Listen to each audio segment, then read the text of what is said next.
Episode 1. My co-founder's wife sent me a thank you card the day after she helped him steal my company. A thank you card, with a little pressed lavender sprig inside. I still have it in a drawer somewhere because I'm the kind of person who keeps receipts, literal and otherwise. So here's what you need to know. I built a recommendation engine from scratch in my living room while eating cold rice out of a pot because I couldn't afford a microwave. My name doesn't matter yet. What matters is that I had a business partner named Dominic, 34, who smiled like a golden retriever and lied like a surgeon. Steady hands, no flinching. And I had a mother, Renee, 56, who called every Sunday not to ask how I was, but to ask how much the company was worth now. Dominic handled fundraising. I handled the product. Seemed clean. Seemed fair.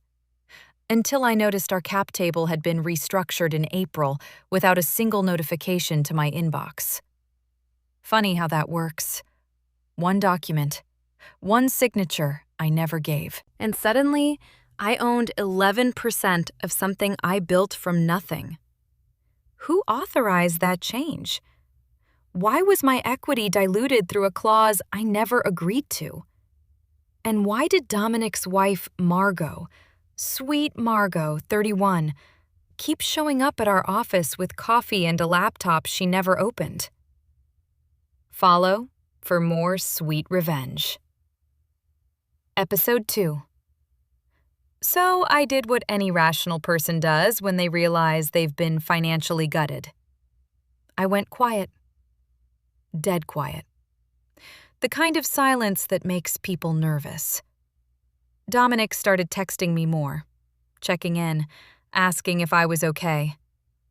You know who checks on you that often? Someone who knows they did something wrong. Meanwhile, my mother, Renee, calls. Not about me. About a condo deposit. She heard the Series A closed and wanted to know if I could front her $60,000. $60,000. I said I'd think about it. She said thinking was selfish. That's the word she used. Selfish. While I'm discovering that Dominic has been licensing our proprietary matching algorithm to a separate company registered under Margot's maiden name, a shell entity in Delaware, pulling revenue from my architecture into a business I had no stake in. And here's where it gets personal. I found messages, not on his phone, on our shared Slack workspace, a channel called House Stuff that wasn't about any house. It was Dominic and my best friend Yara, 28, planning weekends together. Weekends, he told me, were investor retreats. Yara, who I trusted with my apartment keys, who knew my passwords, who sat next to me at my grandmother's funeral. So now, I'm looking at a stolen company, a drained bank account, a mother who sees me as a credit line, and a best friend sleeping with the man who robbed me. And I still went to work Monday morning, smiled, said nothing. Because I was building something they couldn't see yet. Follow for more sweet revenge. Episode 3. Here's a detail nobody talks about. Our platform logged every administrative action, every cap table edit, every licensing agreement exported, every login with a timestamp and IP address. I built that audit system myself during a weekend sprint because I'm paranoid by nature. And paranoia, it turns out, is just pattern recognition with better timing. Dominic didn't know the depth of those logs. Margot definitely didn't. And Yara, bless her, once asked me what an API was. So I started pulling records. Quietly. Legally. From systems I still had full access to because nobody thought to revoke my credentials. They were too busy redecorating the office with my Series A money. I found 14 licensing transactions to Margot's shell company. I found board meeting minutes I was never invited to. I found a document where Renee, my own mother, co-signed as a character reference for Dominic's loan application using my projected earnings as collateral. My mother vouched for the man who stole from me, using my money as proof he was good for it. Let that sit for a second. Breathe. Now, there's a journalist named Suki Park who covers startup fraud for a major tech outlet. She'd been sniffing around our sector for months. I hadn't called her yet, but I had her number saved under dentist appointment. Who do you think I finally called in episode 4? Follow for more sweet revenge. Episode 4. Suki Park doesn't do puff pieces. She does autopsies.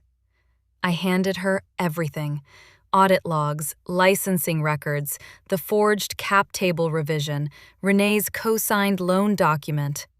All of it verified, time-stamped, and exportable. She asked me one question. Are you ready for everyone to know? And I laughed. Actually laughed. Because everyone already took everything from me. What was left to protect? Dominic, meanwhile, proposed a buyout, offered me $200,000 for my remaining shares in a company worth $8 million. He sent the offer through Yara. Let that sink in. He used the woman he was sleeping with behind my back to deliver a lowball offer for the company I created. Yara texted me like nothing was wrong. Hey babe, Dom wants to chat about next steps. Super casual. Super casual. I said sure. Let's meet Thursday. That Thursday, I wore a white blouse and sat across from both of them in a conference room that used to be my office. Dominic talked about moving forward together. Yara nodded like a metronome. I signed nothing. I smiled. I said I needed the weekend. What they didn't know is that Suki's article was already in legal review. Publication was set for Monday morning. And I had tipped off every investor on our cap table with a courtesy email scheduled to send at 6 a.m. Dominic poured me water during that meeting. Yara complimented my earrings. My mother texted me during it asking about the condo again. 3 people who fed off me sitting in various parts of my life, none of them knowing the floor was about to disappear. Do you think they deserved a warning? Follow for more sweet revenge. Episode 5. Monday at 6:14 a.m., the article went live. By 6:30, it was the top post on every startup forum that mattered. By 8, 2 investors had initiated clawback proceedings against Dominic's shell company. By noon, Margot's Delaware entity was flagged for regulatory review. Dominic called me 11 times. I let every single one ring out. Yara sent a paragraph-long text that started with, "I can explain," and ended with, "Please don't do this to us." Us. She said us. My mother called once, not about the article, about the condo. She hadn't even seen it yet. That's the thing about people who only see you as a resource. They don't notice when the resource decides to become a reckoning. The board voted to remove Dominic within 48 hours. My equity was restored through emergency arbitration. Suki's article got picked up internationally, and every single audit log, every timestamp, every quiet receipt I kept in that drawer next to the lavender thank you card, it all became public record. I didn't yell, I didn't threaten.